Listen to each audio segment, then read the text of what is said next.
Halo semuanya, saya Christine. Baru-baru ini saya membaca sebuah artikel tentang seorang tentara Myanmar yang berjuang untuk menyebarkan Injil kepada penduduk desa di daerah tempat dia ditempatkan di garis depan pertempuran. Di tengah-tengah situasi yang benar-benar mengerikan, di mana rekan-rekan seperjuangannya ditangkap, dipotong tangan dan kakinya, dan disiksa secara brutal hingga mati, bagaimana dia bisa terus mengabarkan Injil? Mari kita dengarkan lebih lanjut tentang pengalamannya dalam hari-hariku menginjil di garis depan. Pada Januari 2021, dua rekan prajuritku mengabarkan Injil Tuhan Yang Maha Kuasa kepadaku. Kemudian, dengan menghadiri pertemuan dan membaca firman Tuhan, aku menjadi tahu Tuhan telah menjadi daging pada akhir zaman untuk menyelamatkan manusia yang rusak. Dan aku juga memahami makna penting inkarnasi Tuhan. Tak pernah kubayangkan Tuhan secara pribadi akan menjadi daging untuk menampakkan diri dan bekerja di antara manusia. Ini adalah misteri besar dan merupakan kasih sejati dan penyelamatan terbesar Tuhan bagi manusia. Aku sangat tergugah. Tak pernah terbayangkan aku dapat mendengar suara Tuhan dan melihat penampakan dan pekerjaannya. Aku merasa sangat beruntung, dan itu membuatku makin ingin menghadiri pertemuan. Dengan membaca firman Tuhan dan bersekutu bersama saudara-saudari, aku sadar bahwa mengabarkan Injil adalah tanggung jawab setiap orang. Dan itulah yang Tuhan tuntut dari kita. Mengabarkan Injil adalah bersaksi tentang Tuhan, membawa manusia ke hadapan Tuhan, memungkinkan mereka memperoleh kebenaran dan penyelamatan Tuhan, sekaligus menambah perbuatan baik seseorang. Jika aku tak melakukan itu, aku akan mengabaikan tugasku sebagai makhluk ciptaan dan tak akan layak makan dan minum firman Tuhan. Setelah memahami semua itu, aku sangat bersemangat untuk mengabarkan Injil. Aku juga ingin bekerja dengan Tuhan dan mengabarkan Injil Kerajaan kepada lebih banyak orang. Setelah itu, aku selalu berlatih mengabarkan Injil setiap ada waktu luang. Lalu pada bulan Oktober, aku dipindahkan ke pasukan yang kebetulan ada saudara yang bernama Nyon, yang juga percaya kepada Tuhan Yang Maha Kuasa.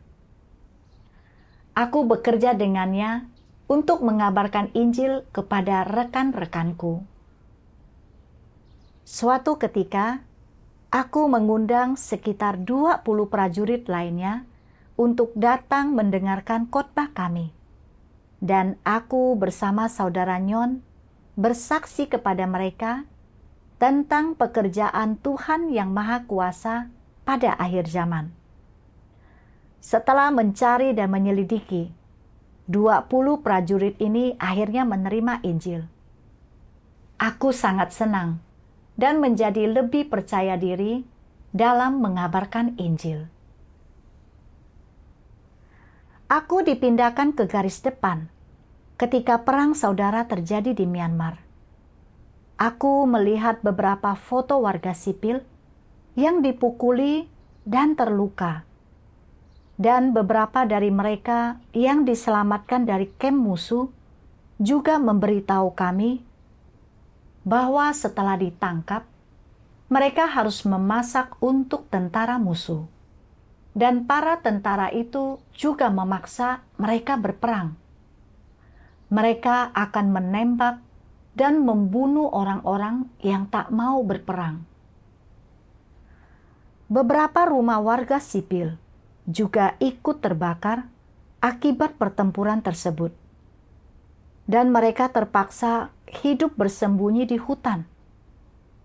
Dan setiap kali para tentara berperang atau menyerang pemukiman, ada yang dibawa kembali dalam keadaan terluka dan dirawat di rumah sakit. Aku sangat bersimpati melihat keadaan mereka. Kupikir mereka mungkin tidak percaya kepada Tuhan, dan tanpa iman, mereka tidak tahu nasib orang berada di tangan siapa, atau siapa yang dapat mereka andalkan untuk mendapatkan perlindungan. Jika aku bisa mengabarkan Injil dan membawa mereka ke hadapan Tuhan, mereka akan mampu berdoa kepada Tuhan dan membaca firman-Nya untuk memahami kebenaran, mendapatkan perlindungan Tuhan. Pemikiran ini membuat hatiku sedikit terbeban. Aku ingin pergi ke pemukiman itu untuk mengabarkan Injil dan membawa mereka ke hadapan Tuhan. Namun, aku belum terbiasa dengan medan garis depan, dan aku tidak tahu di mana tentara musuh bersembunyi. Pergi mengabarkan Injil dalam situasi seperti itu, jika bertemu pasukan musuh, ada kemungkinan aku akan ditangkap atau dibunuh. Aku sangat takut. Aku berdoa kepada Tuhan untuk mencari tahu apa yang harus kulakukan. Lalu aku teringat firman Tuhan.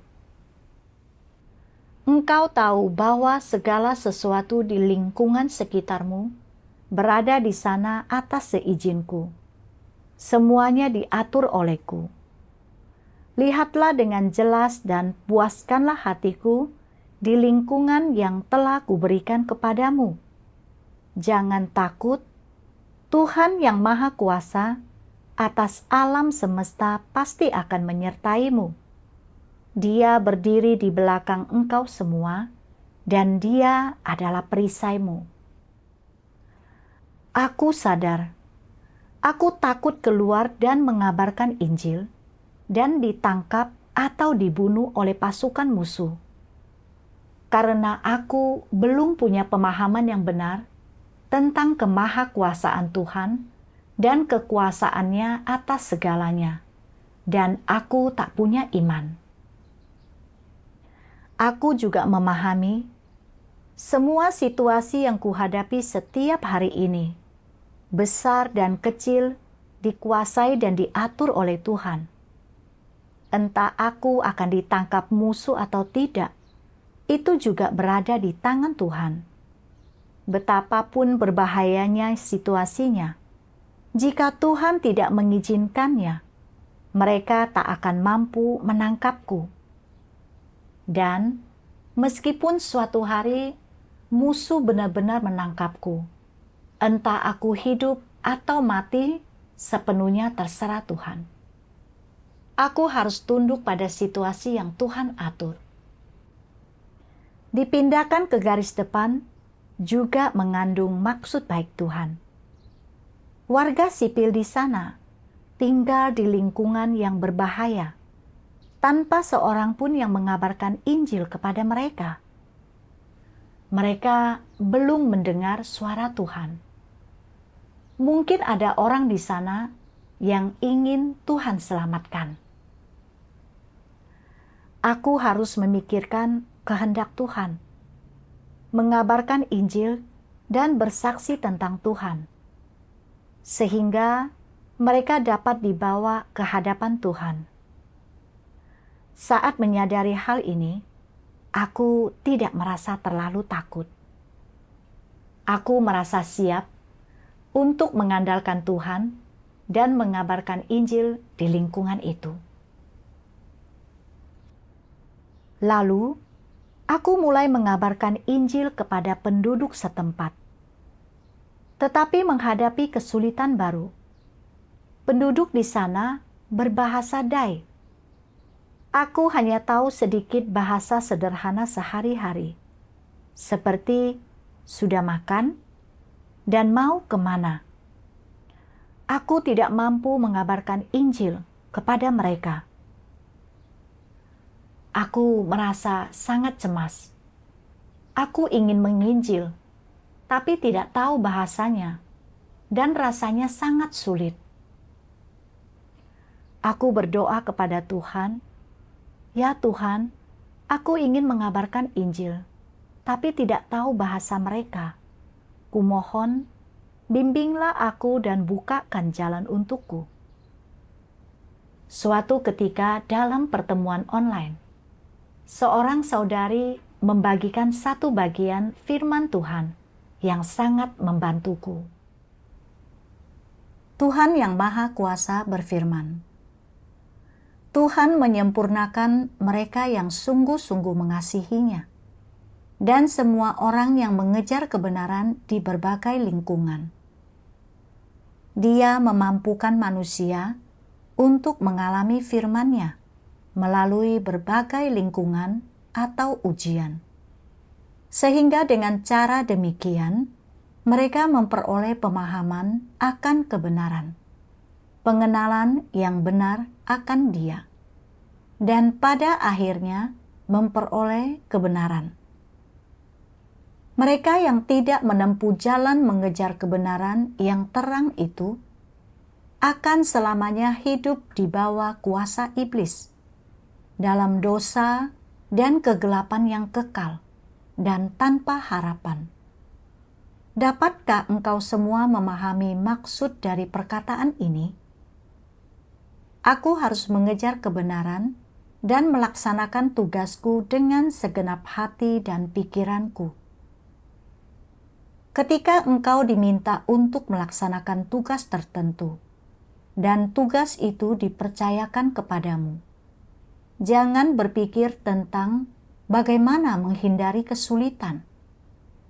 Jika ada sesuatu yang sulit kau tangani, jangan mengesampingkan dan mengabaikannya. Engkau harus menghadapinya secara langsung. Engkau harus selalu ingat bahwa Tuhan menyertai manusia, bahwa setiap kali mereka memiliki kesulitan apapun, mereka hanya perlu berdoa dan mencari jawaban dari Tuhan, dan bahwa bersama Tuhan tidak ada yang sukar. Engkau harus memiliki keyakinan ini, karena engkau percaya bahwa Tuhan adalah penguasa atas segala sesuatu. Mengapa engkau masih merasa takut ketika sesuatu menimpamu dan merasa tidak memiliki apapun yang dapat kau andalkan? Ini membuktikan bahwa engkau tidak mengandalkan Tuhan. Jika engkau tidak menjadikan Dia sebagai penopangmu dan sebagai Tuhanmu, maka Dia bukanlah Tuhanmu. Dalam kehidupan nyata, apapun situasi yang kau hadapi, engkau harus sering datang ke hadapan Tuhan untuk berdoa dan mencari kebenaran. Sekalipun engkau memahami kebenaran dan mendapatkan sesuatu yang berkaitan dengan satu hal saja setiap harinya, itu tidak akan berarti engkau telah membuang-buang waktu. Ketika aku membaca firman itu, firman tertanam kuat dalam hatiku bahwa Tuhan menyertaiku. Saat menghadapi kesulitan, aku hanya perlu berdoa dengan tulus dan mengandalkan Tuhan, dan Dia akan membimbingku. Tak ada yang mustahil bagi Tuhan. Jadi, aku harus percaya. Mengabarkan Injil adalah tugasku. Aku tak boleh mundur hanya karena aku tak tahu bahasanya. Aku tetap harus melakukan yang terbaik. Karena aku telah memilih untuk mengabarkan Injil demi memuaskan Tuhan. Sesulit apapun, aku harus mengandalkannya dan melaksanakan tugasku. Setelah merenungkan hal ini, aku merasa siap untuk memperjuangkannya. Dan sebelum pergi menginjil, aku selalu berdoa kepada Tuhan, memohon agar Dia membimbingku. Aku mulai berusaha berkomunikasi dengan penduduk desa, memutar rekaman khotbah penginjilan dan kesaksian dalam bahasa Dai untuk mereka. Saat memutarkan rekaman, aku juga mendengarkan dengan saksama.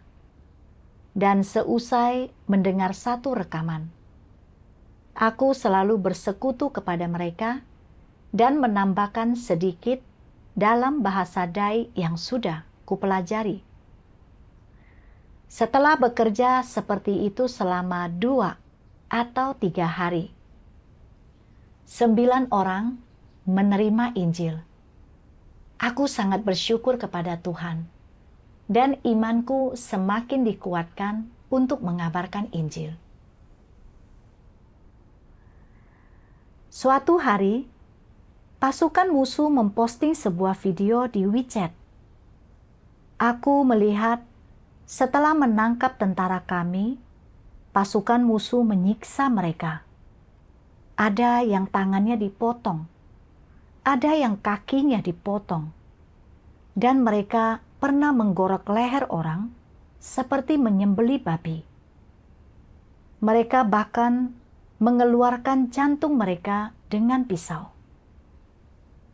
Melihat itu, aku sangat takut.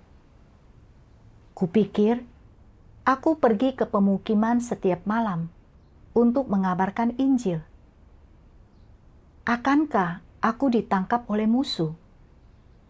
Jika mereka berhasil menangkapku, bagaimana jika mereka menganiayaku seperti tentara lainnya itu? Atau bahkan menyiksaku sampai mati? Memikirkannya membuatku takut untuk keluar dan kembali menginjil. Aku sadar pada waktu itu aku tidak dalam keadaan yang benar. Jadi aku berdoa dan menyerahkan hatiku kepada Tuhan, memohon agar Dia membimbingku.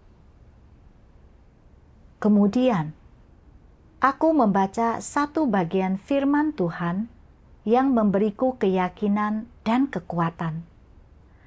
Firman Tuhan berkata, Tuhan melakukan pekerjaan penyempurnaan dalam diri manusia, dan mereka tidak bisa melihatnya, tidak bisa merasakannya. Dalam situasi inilah, imanmu dibutuhkan. Iman manusia dibutuhkan ketika sesuatu tidak bisa terlihat oleh mata telanjang. Dan imanmu dibutuhkan ketika engkau tidak bisa melepaskan gagasanmu sendiri. Ketika engkau tidak memiliki kejelasan tentang pekerjaan Tuhan, yang dibutuhkan darimu adalah memiliki iman, dan engkau harus berdiri teguh dan menjadi saksi. Ketika Ayub mencapai titik ini, Tuhan menampakkan diri kepadanya dan berbicara kepadanya. Artinya, hanya dari dalam imanmu lah engkau akan bisa melihat Tuhan. Dan ketika engkau memiliki iman, Tuhan akan menyempurnakanmu. Tanpa iman, Dia tidak bisa melakukan ini. Tuhan akan mengaruniakan kepadamu apapun yang ingin engkau dapatkan. Jika engkau tidak memiliki iman, engkau tidak bisa disempurnakan. dan engkau tidak akan mampu melihat perbuatan Tuhan, apalagi kemahakuasaannya. Jika engkau memiliki iman bahwa engkau akan melihat tindakannya dalam pengalaman praktismu, Tuhan akan menampakkan diri kepadamu dan Dia akan mencerahkan dan membimbingmu dari dalam batinmu. Tanpa iman itu, Tuhan tidak bisa melakukan hal itu. Jika engkau sudah kehilangan harapan kepada Tuhan, bagaimana engkau akan bisa mengalami pekerjaannya? Karena itu, hanya jika engkau memiliki iman dan tidak memendam keraguan terhadap Tuhan, hanya jika engkau memiliki iman yang sejati kepadanya, apapun yang Dia lakukan, Dia akan menerangi dan mencerahkanmu melalui pengalamanmu. Dan hanya setelah itulah engkau akan bisa melihat tindakan-tindakannya. Semua ini dicapai melalui iman. Iman hanya diperoleh melalui pemurnian, dan tanpa pemurnian, iman tidak dapat berkembang. Apa maksud kata iman? Iman adalah kepercayaan yang sejati dan hati yang tulus yang harus manusia miliki ketika mereka tidak bisa melihat atau menyentuh sesuatu. Ketika pekerjaan Tuhan tidak sesuai dengan gagasan manusia, ketika itu di luar jangkauan manusia, inilah iman yang aku maksudkan. Aku paham bahwa ketika kita menghadapi ujian dan kesulitan, jika kita tak punya iman dan tidak bekerja sama secara aktif, Tuhan tidak punya cara untuk bekerja di dalam kita, dan kita tak mungkin disempurnakan olehnya. Makin kita tidak mampu memahami sesuatu, makin kita harus percaya kepada Tuhan. Dan satu-satunya cara untuk menumbuhkan iman adalah mengalami ujian. Mengabarkan Injil sambil bertempur di garis depan, menghadapi bahaya ditangkap oleh pasukan musuh, merupakan ujian bagiku. Aku tak punya kebenaran dan tak punya pemahaman yang benar tentang kemahakuasaan dan kedaulatan Tuhan. Aku tidak benar-benar percaya Tuhan mengendalikan segalanya. Jadi aku tak punya iman. Menghadapi lingkungan yang berbahaya saat mengabarkan Injil, aku menjadi takut ditangkap dan disiksa sampai mati. Jadi aku tak berani keluar dan menginjil. Aku tak mampu benar-benar menyerahkan hatiku kepada Tuhan. Sebenarnya, Tuhan sedang mengatur situasi seperti ini, agar Dia bisa memberiku lebih banyak kebenaran, agar aku bisa mencari kebenaran, menerapkannya, dan mengenali kemahakuasaan Tuhan, kendalinya atas nasib manusia, dan fakta bahwa hidup dan matiku berada di tangannya. Sekarang, setelah menghadapi lingkungan berbahaya seperti itu, aku harus benar-benar mengalami dan menjalaninya. Dan itulah satu-satunya cara aku mampu melihat perbuatan Tuhan dan menumbuhkan iman yang sejati. Setelah memahami kehendak Tuhan, hatiku menjadi sangat dicerahkan dan tidak merasa begitu takut. Beberapa waktu kemudian, aku membaca bagian lain firman Tuhan yang bahkan lebih memotivasi. Tuhan yang Maha Kuasa berfirman, Tuhan punya rencana bagi masing-masing pengikutnya. Masing-masing dari mereka akan mengalami lingkungan tertentu yang Tuhan persiapkan bagi manusia, yang di dalamnya mereka melaksanakan tugas mereka. Dan mereka dapat menikmati kasih karunia dan kebaikan yang Tuhan karuniakan untuk manusia nikmati. Manusia juga mengalami keadaan-keadaan khusus yang Tuhan aturkan baginya. Dan ada banyak penderitaan yang harus dialaminya. Bukan keadaan yang mudah dan tanpa masalah seperti yang manusia bayangkan. Selain itu, jika engkau mengakui bahwa engkau adalah makhluk ciptaan, engkau harus mempersiapkan dirimu untuk menderita dan membayar harga demi memenuhi tanggung jawabmu mengabarkan Injil, dan demi melaksanakan tugasmu dengan benar. Harganya mungkin engkau akan menderita penyakit atau kesukaran jasmani, atau menderita penganiayaan si naga merah yang sangat besar, atau kesalahpahaman orang-orang dunia terhadapmu, serta berbagai kesengsaraan yang orang alami ketika mengabarkan Injil, dikhianati, dipukul, dan dicaci, dikutuk, bahkan diserang dan berada dalam bahaya maut. Mungkin saja, selama proses mengabarkan Injil, engkau akan mati sebelum pekerjaan Tuhan selesai, dan engkau tidak akan hidup untuk melihat hari kemuliaan Tuhan. Engkau harus siap untuk ini. Ini tidak dimaksudkan untuk menakut-nakutimu. Ini adalah kenyataannya. Bagaimanakah kematian para murid Tuhan Yesus?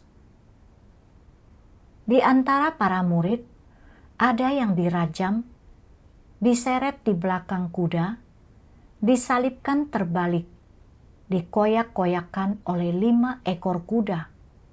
Berbagai jenis kematian menimpa mereka. Apakah alasan kematian mereka? Apakah mereka dihukum mati secara sah karena kejahatan mereka? Tidak. Mereka dijatuhi hukuman, dipukuli, dicaci, dan dibunuh karena mereka mengabarkan Injil Tuhan dan ditolak oleh orang-orang dunia. Dengan cara seperti itulah mereka menjadi martir. Sesungguhnya, begitulah tubuh mereka mati dan berakhir. Itu adalah cara mereka meninggalkan dunia manusia. Tetapi bukan berarti kesudahan mereka sama. Bagaimanapun cara kematian dan kepergian mereka, bagaimanapun itu terjadi, itu bukanlah cara Tuhan mendefinisikan kesudahan akhir dari hidup mereka. Kesudahan akhir dari makhluk ciptaan tersebut. Ini adalah sesuatu yang harus kau pahami dengan jelas. Sebaliknya, mereka justru menggunakan cara-cara itu untuk menghakimi dunia ini dan untuk bersaksi tentang perbuatan-perbuatan Tuhan. Makhluk ciptaan ini menggunakan hidup mereka yang paling berharga. Mereka menggunakan saat-saat terakhir hidup mereka untuk bersaksi tentang perbuatan-perbuatan Tuhan, untuk bersaksi tentang kuasa Tuhan yang besar, dan untuk menyatakan kepada iblis dan dunia bahwa perbuatan-perbuatan Tuhan benar, bahwa Tuhan Yesus adalah Tuhan, bahwa Dia adalah Tuhan dan daging inkarnasi Tuhan. Bahkan hingga di saat terakhir hidup mereka, mereka tidak pernah menyangkal nama Tuhan Yesus. Bukankah ini suatu bentuk penghakiman terhadap dunia ini? Mereka menggunakan nyawa mereka untuk menyatakan kepada dunia, untuk menegaskan kepada manusia bahwa Tuhan Yesus adalah Tuhan, bahwa Tuhan Yesus adalah Kristus, bahwa Dia adalah daging inkarnasi Tuhan, bahwa pekerjaan penebusan yang Dia lakukan bagi semua manusia memungkinkan manusia untuk terus hidup. Fakta ini tidak akan berubah selamanya. Mengenai mereka yang menjadi martir karena mengabarkan Injil Tuhan Yesus, sampai sejauh mana mereka melaksanakan tugas mereka? Apakah sampai ke taraf tertinggi? Bagaimana taraf tertinggi itu diwujudkan? Mereka mempersembahkan nyawa mereka. Benar, mereka membayar harga dengan nyawa mereka. Keluarga, kekayaan, dan hal-hal material dari kehidupan ini semuanya adalah hal-hal lahiriah. Satu-satunya hal yang berkaitan dengan diri mereka adalah nyawa mereka. Bagi setiap orang yang hidup, nyawa adalah hal yang paling bernilai untuk dihargai, hal yang paling berharga, dan yang terjadi adalah orang-orang ini mampu mempersembahkan milik mereka yang paling berharga, nyawa, sebagai penegasan dan kesaksian tentang kasih Tuhan bagi manusia. Hingga saat wafatnya, mereka tidak menyangkal nama Tuhan, juga tidak menyangkal pekerjaan Tuhan, dan mereka menggunakan saat terakhir hidup mereka untuk bersaksi tentang keberadaan fakta ini. Bukankah ini bentuk kesaksian tertinggi? Inilah cara terbaik orang dalam melaksanakan tugasnya. Inilah yang artinya orang memenuhi tanggung jawabnya. Ketika iblis mengancam dan meneror mereka, dan pada akhirnya bahkan ketika iblis membuat mereka harus membayar harga dengan nyawa mereka, mereka tidak melalaikan tanggung jawab mereka. Ini artinya orang memenuhi tugasnya hingga taraf tertinggi. Apakah yang kumaksud dengan ini? Apakah yang kumaksudkan adalah agar engkau semua menggunakan metode yang sama untuk bersaksi tentang Tuhan dan mengabarkan Injil-Nya? Engkau tidak perlu melakukan hal yang seperti itu. Tetapi engkau harus memahami bahwa ini adalah tanggung jawabmu, bahwa jika Tuhan memintamu untuk melakukannya, engkau harus menerimanya sebagai suatu kehormatan. Aku sadar kita semua bisa mengikuti Tuhan karena aturan dan pengaturannya, dan Dia juga mengatur keadaan di mana setiap kita dapat melaksanakan tugas kita. Selama mengabarkan Injil, kita pasti menghadapi berbagai macam situasi dan bahaya. Ada yang dipermalukan, ada yang dipukuli dan dicaci maki. Ada pula yang diserahkan kepada kekuasaan iblis dan dianiaya, dan bahkan ada yang kehilangan nyawanya. Namun, apapun situasinya, aku adalah makhluk ciptaan, dan aku harus melaksanakan tugasku setiap saat. Mengabarkan Injil adalah misi hidupku, tanggung jawabku. Sepahit atau sesulit apapun, meski harus mengorbankan nyawaku, aku harus melaksanakan tugasku dan memenuhi tanggung jawabku. Aku teringat murid-murid yang mengikuti Tuhan Yesus pada zaman kasih karunia. Mereka juga menghadapi banyak bahaya dalam menyebarkan Injil Tuhan. Ada yang dipukuli dan dicaci maki. Ada yang dipenjara dan ada yang disalibkan. Disiksa sampai mati. Namun, mereka tidak mengeluh atau melepaskan tanggung jawab dan tugas mereka. Akhirnya, mereka taat sampai mati, bersaksi tentang perbuatan Tuhan dan kebesarannya dengan hidup mereka, mempermalukan iblis, si setan.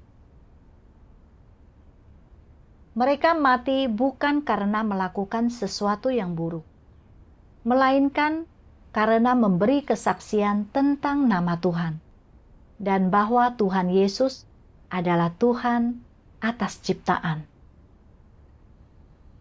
Mereka membayar dengan nyawa mereka sendiri untuk mengabarkan Injil Tuhan dan menjadi saksinya. Itulah hal yang paling bermakna.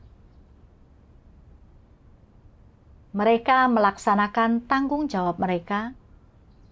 Tuhan berkenan pada makhluk ciptaan seperti itu. Dan meskipun tubuh mereka mati, jiwa mereka berada di tangan Tuhan dan di bawah pengaturannya. Aku juga merenungkan diriku.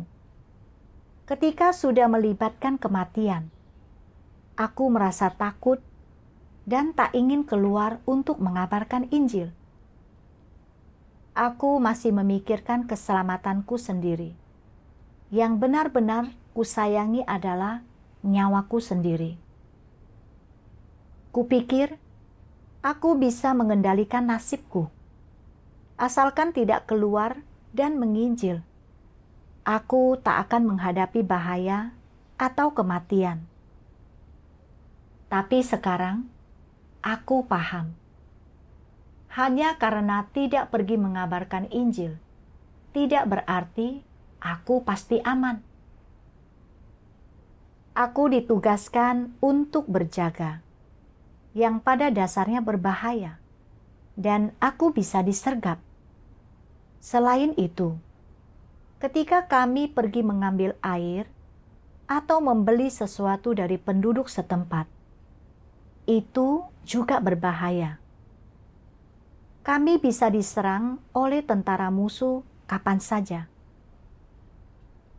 Kita tidak mampu mengendalikan hidup kita sendiri. Entah kita ditangkap oleh musuh atau tidak, sepenuhnya berada di tangan Tuhan. Jika Dia tidak mengizinkannya, aku tak akan ditangkap meskipun pergi menginjil. Jika Tuhan mengizinkan sesuatu terjadi, meskipun tidak pergi menginjil, aku tetap bisa disergap atau ditangkap musuh. Aku adalah makhluk ciptaan yang harus tunduk pada pengaturan dan penataan Tuhan. Apapun yang terjadi, aku harus terus mengabarkan Injil dan melaksanakan tugasku.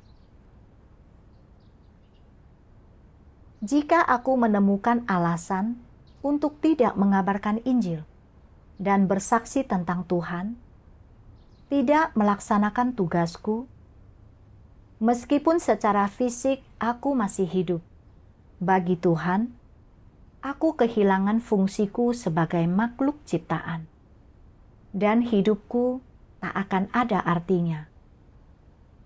Pada akhirnya, Tuhan akan mengusirku, dan aku tak akan diselamatkan. Di garis depan, pergi menginjil di pemukiman sangatlah berbahaya. Tapi demi mengabarkan Injil Tuhan, dan memperluas jangkauannya.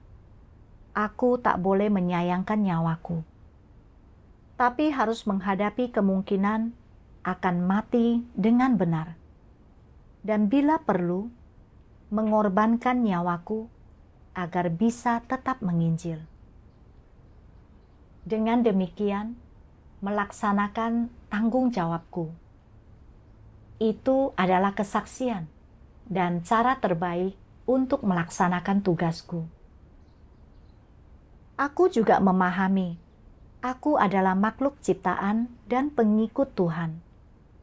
Betapapun berbahayanya situasi yang kuhadapi, menyebarkan Injil adalah misi hidupku dan tugas yang harus kulaksanakan. Aku sama sekali tak pernah boleh berhenti mengabarkan Injil. Setelah itu, aku mengajak 2 saudara lainnya, Nicholas dan Arthur, untuk pergi menginjil bersamaku. Suatu hari, kami pergi ke pemukiman dan 10 orang datang untuk mendengarkan kami berkhotbah. Kami mempersekutukan kepada mereka tentang bagaimana agar terlindung dari bencana. Bencana menjadi makin dahsyat saat ini, sama seperti di sini, di mana kita selalu berperang dan airnya ternoda oleh darah. Ada juga pandemi. Melalui semua bencana ini, siapa sebenarnya yang mampu menyelamatkan kita? Hanya Sang Juru Selamat, satu-satunya Tuhan yang benar, yang menciptakan langit dan bumi dan segala sesuatu yang mampu menyelamatkan kita. Kemudian, kami memutarkan beberapa rekaman khotbah untuk mereka yang membahas tentang mengapa manusia dilahirkan, menjadi tua, sakit, dan mati. Bagaimana mendapatkan perlindungan Tuhan dalam bencana. Bagaimana iblis merusak manusia, dan bagaimana Tuhan bekerja untuk menyelamatkan manusia. Aku juga membacakan beberapa bagian firman Tuhan yang Maha Kuasa. Inilah faktanya. Sebelum bumi ada, penghulu malaikat adalah yang terbesar dari para malaikat surga. Dia memegang yurisdiksi atas segenap malaikat di surga. Inilah otoritas yang Tuhan berikan kepadanya.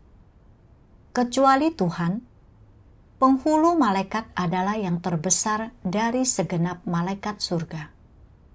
Kemudian, setelah Tuhan menciptakan umat manusia di atas bumi, penghulu malaikat melakukan pengkhianatan yang lebih besar lagi terhadap Tuhan. Aku mengatakan dia mengkhianati Tuhan karena dia ingin mengelola umat manusia dan melampaui otoritas Tuhan. Penghulu malaikatlah yang mencobai Hawa hingga jatuh ke dalam dosa. Dan dia melakukannya karena dia ingin mendirikan kerajaannya di atas bumi dan membuat umat manusia meninggalkan Tuhan dan menaati penghulu malaikat.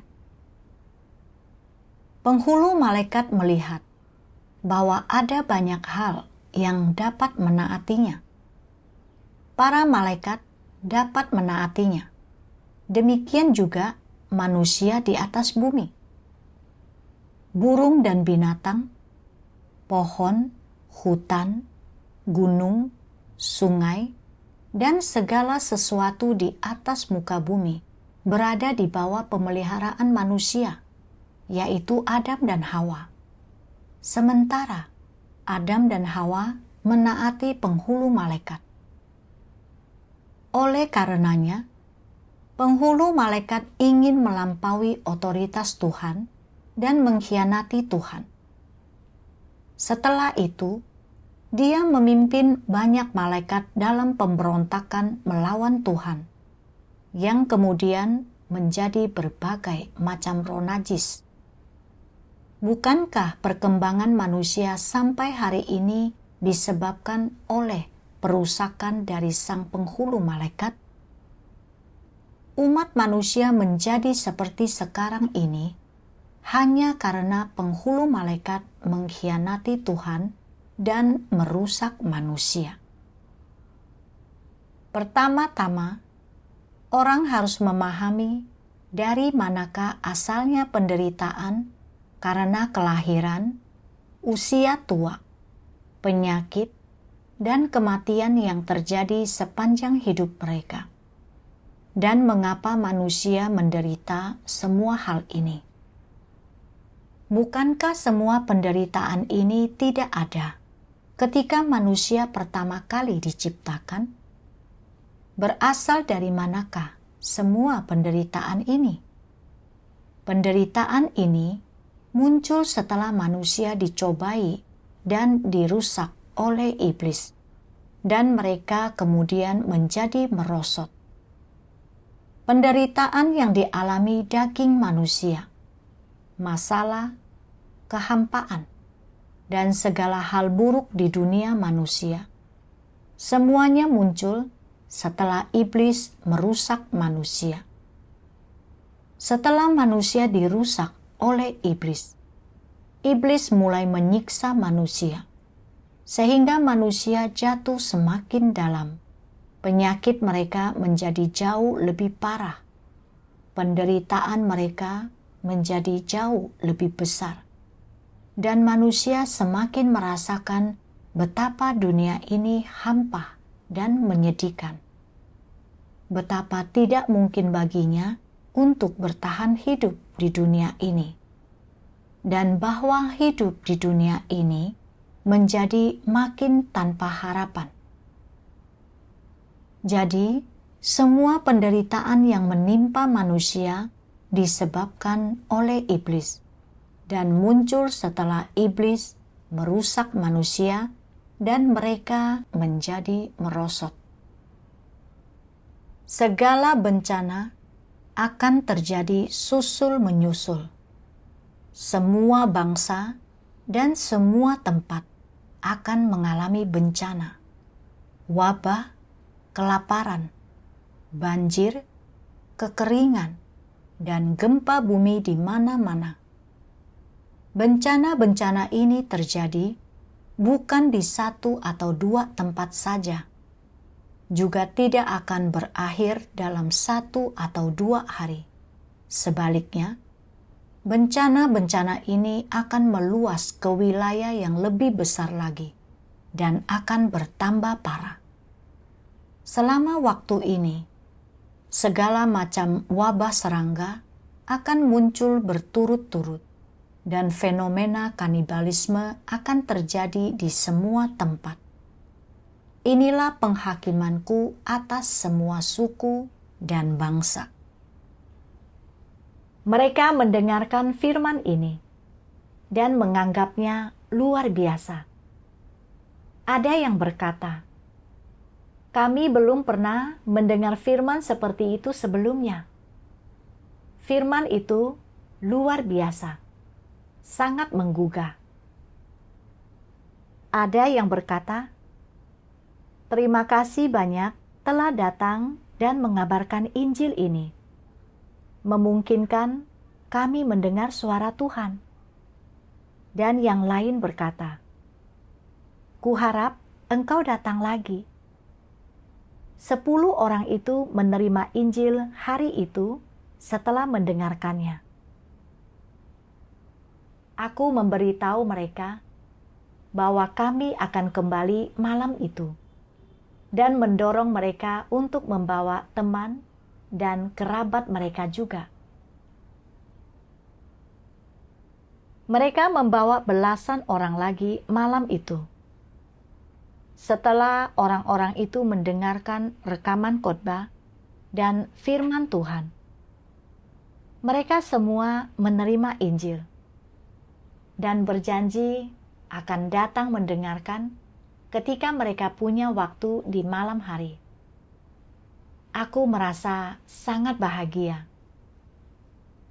Sejak saat itu, kami terus menginjil di siang hari setiap kali kami punya waktu, dan kami menyirami mereka di malam hari.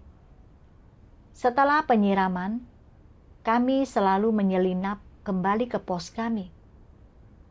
Setelah hampir sebulan, mereka semua sangat stabil dalam menghadiri pertemuan dan terlibat secara aktif. Mereka juga mengajak orang lain untuk mendengarkan khotbah. Makin banyak orang menerima Injil. Melihat hasil ini membuatku sangat bahagia dan benar-benar menggugah hatiku. Kemampuanku untuk mengabarkan Injil di garis depan dan membawa warga sipil ke hadapan Tuhan. Semuanya berkat bimbingan Tuhan, dan aku benar-benar merasa tenang. Suatu malam, aku pergi ke pemukiman untuk menyirami beberapa petobat baru. Dalam perjalanan pulang, aku bertemu dengan seorang komandan kompi yang sedang berpatroli dengan kacamata penglihatan malam. Dia melihatku dan mengira aku adalah musuh yang datang untuk menyergap mereka, mengumpulkan beberapa tentara untuk menangkapku. Saat mereka hendak menembak, aku segera berteriak, "Saudara Swan mengenaliku. Kalau tidak, mereka pasti telah melepaskan tembakan." Keesokan harinya, Saudara Swan berkata kepadaku, "Kau hampir tertembak tadi malam. Untung aku mengenali suaramu." Aku sangat terharu ketika mendengarnya, dan aku berdoa, bersyukur kepada Tuhan atas perlindungannya. Aku teringat firman Tuhan. Hati dan roh manusia berada di tangan Tuhan. Segala sesuatu dalam kehidupannya berada dalam pengamatan mata Tuhan. Entah engkau memercayainya atau tidak, setiap dan segala hal, apakah hidup atau mati, akan berganti, berubah, diperbarui, dan lenyap sesuai dengan pemikiran Tuhan. Begitulah cara Tuhan memimpin segala sesuatu. Aku sadar Tuhan menguasai dan mengendalikan segalanya. Hati dan roh manusia berada di tangannya. Entah itu sesuatu yang hidup atau mati, segala sesuatu beralih dan berubah sesuai dengan pemikiran Tuhan. Entah kita hidup atau mati juga, dikendalikan dan diatur oleh Tuhan. Entah rekan-rekanku menembakiku pada malam sebelumnya atau tidak, itu juga berada di tangan Tuhan. Bertemu dengan Saudara Swan juga berada di bawah kedaulatan Tuhan. Dia kebetulan mengenali suaraku. Itulah sebabnya mereka tidak menembak. Semua ini telah ditetapkan oleh Tuhan. Aku benar-benar bersyukur kepada Tuhan dan sangat tergugah. Aku bisa merasakan kasih dan perlindungan Tuhan kepadaku, dan juga melihat betapa menakjubkan perbuatannya. Setelah itu, aku dan kedua saudara itu terus pergi ke pemukiman untuk mengabarkan Injil. Kami telah mengabarkan Injil kepada 57 orang. Semuanya telah bergabung dengan gereja. Aku benar-benar bersyukur atas bimbingan Tuhan. Beberapa waktu kemudian, Pengabaran Injil di daerah itu sudah hampir selesai. Dan karenanya, aku memikirkan kemana aku harus pergi selanjutnya. Ternyata, hari itu juga, unit kami dipindahkan ke pemukiman lain yang terdiri dari 2 desa. Aku sangat senang bisa terus mengabarkan Injil di daerah baru. Keadaan juga sangat berbahaya di pemukiman tersebut. Pasukan musuh bisa menyerang setiap saat. Kami menemukan ranjau darat tepat setelah kami tiba. Aku merasa sedikit takut. Takut pasukan musuh akan berpura-pura menjadi warga sipil dan muncul secara tiba-tiba. Jika jumlah kami tidak banyak, atau kami keluar sendirian tanpa senjata, dan kami bertemu mereka, mereka akan mengambil kesempatan untuk membunuh atau menangkap kami. Namun, setelah pengalamanku di lokasi sebelumnya, aku telah melihat perbuatan Tuhan yang menakjubkan. Dan aku tahu, mengabarkan Injil adalah tanggung jawabku. Apapun yang terjadi, aku harus menjalaninya. Dengan pemikiran itu, aku tidak lagi merasa terkekang dan terus keluar untuk mengabarkan Injil setiap kali ada waktu. Saat kami pergi ke pemukiman, kami membawa senjata tak berani ceroboh. Kami mulai mengabarkan Injil kepada wakil kepala desa beserta istri dan ibunya, memutarkan rekaman khotbah untuk mereka. Rekaman itu membahas tentang bagaimana Tuhan menciptakan langit dan bumi dan segala sesuatu pada mulanya. Bagaimana manusia mulai menjadi bejat, serta bencana dan peperangan pada akhir zaman, dan bagaimana hal ini merupakan tanda-tanda kedatangan Tuhan. Tuhan Yesus telah datang kembali menjadi daging untuk menyelamatkan manusia.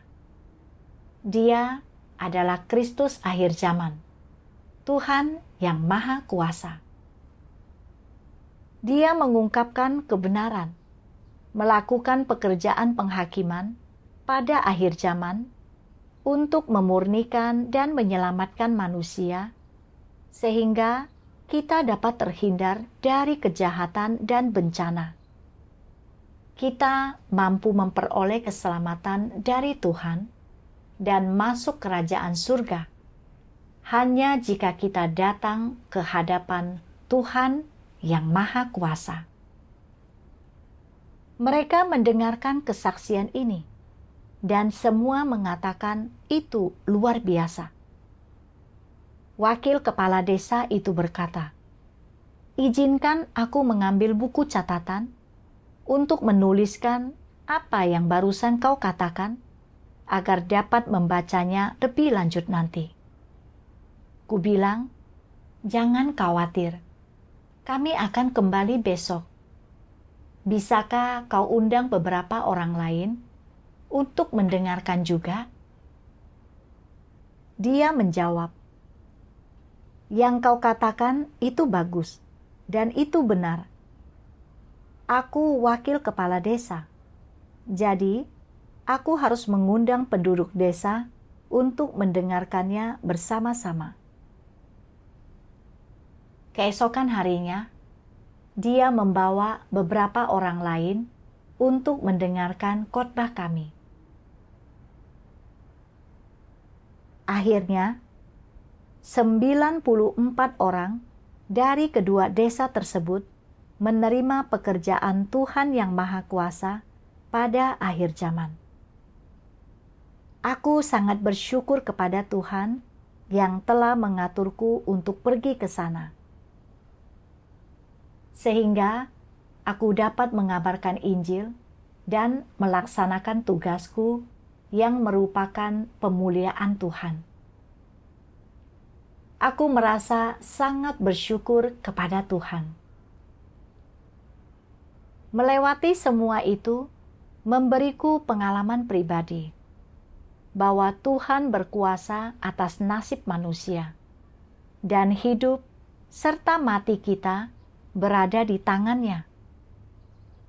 Hal ini juga memberiku pemahaman yang lebih nyata tentang kemahakuasaan dan kedaulatan Tuhan.